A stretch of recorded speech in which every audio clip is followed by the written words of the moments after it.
Salut les amis, cette semaine rien ne va plus, on va parler d'un sujet qui fait polémique et que je voulais absolument creuser avec vous, c'est l'affaire qui rôde autour du cas de Sergio Pérez. Mais alors qu'est-ce qu'il fait encore là ce cher Checo? Pourquoi son avenir ne s'est sûrement pas joué que sur la piste? Et ben les amis, c'est l'heure d'essayer de décrypter ce qu'on essaye de nous cacher, alors installez-vous et c'est parti pour la vidéo.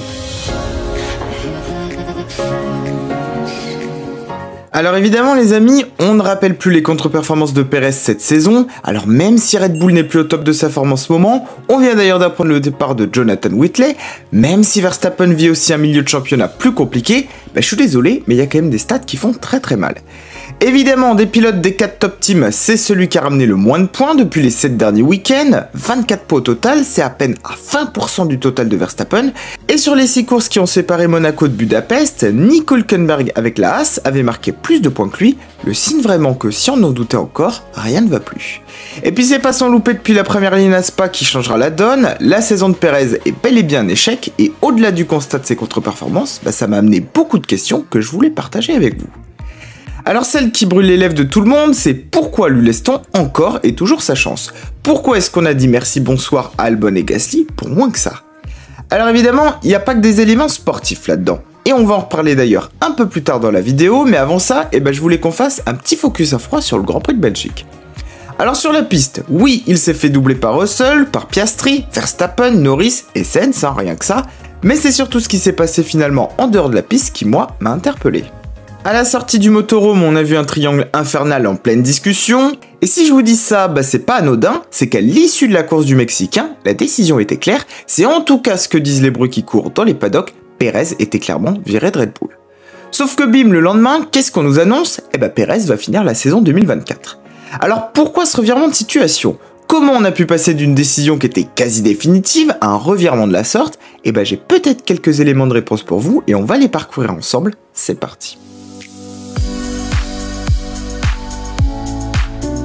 Alors effectivement, c'est des discussions de couloir, mais en F1, on le sait que trop bien, les bruits viennent jamais de nulle part. Alors il y a une théorie qui est ressortie, c'est évidemment à prendre avec des pincettes, puisqu'aucune source sûre n'est venue confirmer tout ça, c'est que Liberty Media aurait en fait tout simplement forcé la main de Red Bull pour conserver Pérez, au moins en tout cas jusqu'au Grand Prix du Mexique. Alors certes, c'est une rumeur, mais elle mérite qu'on s'y intéresse parce que ça pourrait cacher beaucoup de choses derrière. Et puis surtout, ça expliquerait aussi ce revirement total de situation chez Red Bull et le double discours qu'on nous formule dans les médias. Et dans cette histoire, Liberty Media a aussi ses raisons de pousser à conserver Pérez un maximum. Comme toujours, c'est une histoire de gros sous, Liberty a gros à parier là-dessus, qui dit boîte américaine dit aussi boîte tournée vers l'argent, avec la pression habituelle du chiffre d'affaires, de l'audience et du divertissement, et forcément, je vous le donne en mille, l'inquiétude plane autour du Grand Prix du Mexique qui pourrait ne pas se relever du départ de Checo. Ce serait donc du coup compréhensible que nos chers proprios fassent tout pour le garder. D'autant que Red Bull a de son côté aussi de quoi hésiter. Même si ses performances sont mauvaises, il y a aussi tout le marché des boissons énergétiques à surveiller de leur côté, et le Mexique, c'est un gros marché pour eux. Donc tout dépend aussi s'ils raisonnent d'un point de vue groupe, ou s'ils raisonnent uniquement en fonction de la branche Formule 1. En tout cas, pour l'instant, on a fait son choix. Chez Red Bull, c'est la marque dans son ensemble qui a primé, mais j'ai envie de vous dire que moi, ce qui m'inquiète, c'est pas tellement le résultat, mais plutôt ce que ça signifie de manière sous-jacente et les répercussions que ça apporte. Et pour ça, je vous propose qu'on analyse ça ensemble. C'est parti. Alors dans cette partie, je vous propose qu'on admette que la rumeur soit fondée, ce qui, je vous le rappelle encore, est toujours pas le cas au moment où je vous parle. Donc prenons le parti de cette hypothèse, et que Liberty Media ait effectivement influencé Red Bull. Alors est-ce que Checo ne serait donc pas juste un pion dans l'histoire qui cache en fait le vrai problème qui serait finalement le pouvoir exercé par Liberty Media?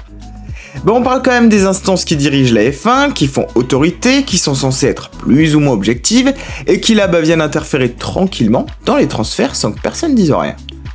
Alors déjà, il y a clairement conflit d'intérêts, puisqu'on l'a évoqué plus tôt, mais Liberty Media a clairement un avantage à tirer de cette affaire, au minimum d'un point de vue économique, mais au-delà de ça, il y a aussi soupçon d'abus de pouvoir, puisqu'on ne sait pas aussi ce qu'ils ont proposé à Red Bull en échange, avec donc peut-être aussi des histoires de corruption qui vont peut-être se mêler à tout ça.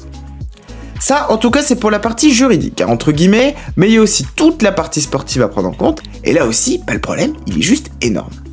On parle quand même d'instances décisionnaires qui trahissent leur propre sport, puisque de garder Pérez, ça impacte bien évidemment le résultat des courses, et donc le championnat constructeur, mais aussi pilote, Et donc à terme, la lutte pour le titre, puisque la distribution des points n'est évidemment plus la même. Bref, les conséquences sont juste astronomiques, et c'est là où on se dit que la politique prend parfois une bien trop grande place dans toutes ces histoires. Sans parler bien évidemment de la méritocratie dans une autre mesure, alors là faut être aussi transparent et pas être trop naïf, on sait très bien qu'en F1 c'est pas le monde des bisounours, et que ce sont pas toujours les tout meilleurs qui sont présents, mais quand même, et c'est encore un élément en plus qui vient entacher encore plus le bilan qui était déjà pas très reluisant.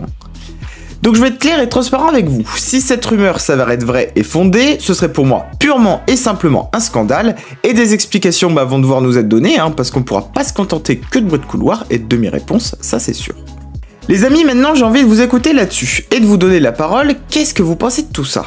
Est-ce que vous y croyez? Est-ce que pour vous ce serait choquant que Liberty Media interfère dans le choix des pilotes? Dites-moi tout en commentaire, je vous écoute. De mon côté, je vous remercie tous beaucoup d'avoir suivi cette vidéo, j'espère qu'elle aura suscité chez vous le débat et la curiosité. Si c'est le cas, pensez au like et à l'abonnement, je compte sur vous pour me soutenir et rester au courant de l'actu. D'ici là, profitez bien de la pause, et moi je vous retrouve très vite pour du nouveau contenu, alors je vous dis à bientôt sur la chaîne les amis.